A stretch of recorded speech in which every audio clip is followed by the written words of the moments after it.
Hey everyone, in this video we're going to be talking about absolute values.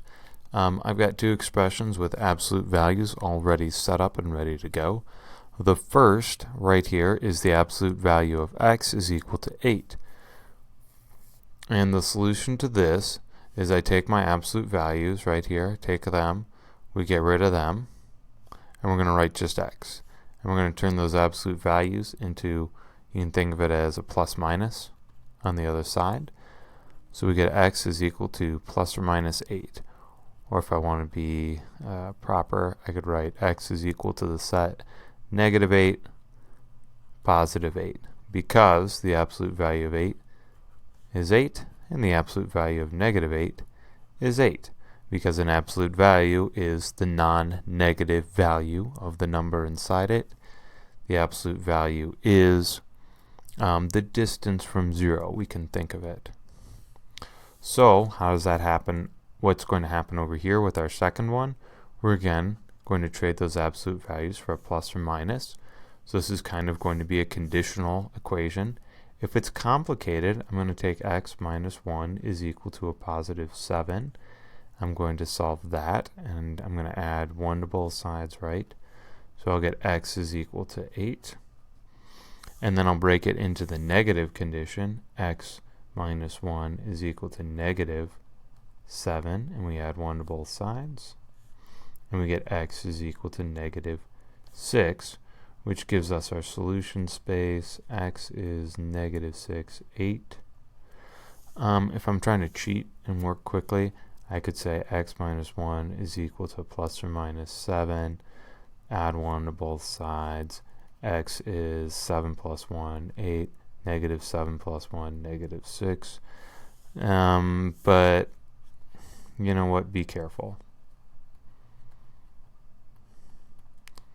Be careful. I think this is better when you split it. Let's look at another equation. This is 3 times the absolute value of the quantity 2x minus 7 plus 3 is equal to 6. And what we're going to do is we're going to do everything inside here last. And we're just going to work our way in almost as if they were a set of parentheses. And the absolute value bars are grouping symbols. Oops. Pardon me, I'm holding my pen wrong. These absolute value bars are grouping symbols.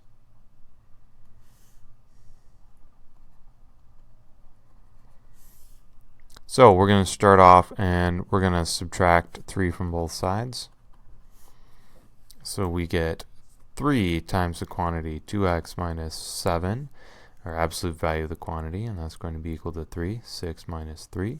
And then we're going to divide both sides by 3. So we'll get the absolute value of the quantity 2x minus 7 is equal to 1. Now it's time to take that absolute value bar and think of it as a plus or minus. So we're going to split off into the plus case. 2x minus 7 is equal to a positive 1. 2x is equal to 8. X is equal to 4. Then we're going to split off into the negative case.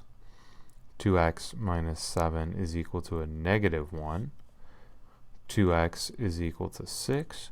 X is equal to 3. So that's going to give us our solution set here. 4, 3. Great. And we could check both of these by putting them back into the original equation, right? And seeing what we get. What if we wanted to use a calculator to check this?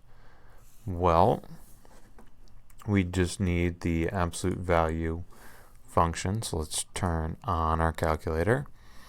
And I'm just going to take 3 times, now I need the absolute value, so I'm going to hit the math key right here, call up that menu, and deals with numbers, so ABS.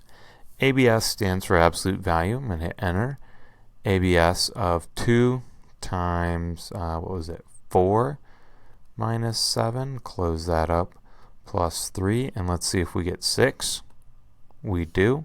I'm going to hit second, enter, and then I'm going to arrow my way back and change this from a 4 to a 3 and hit enter there.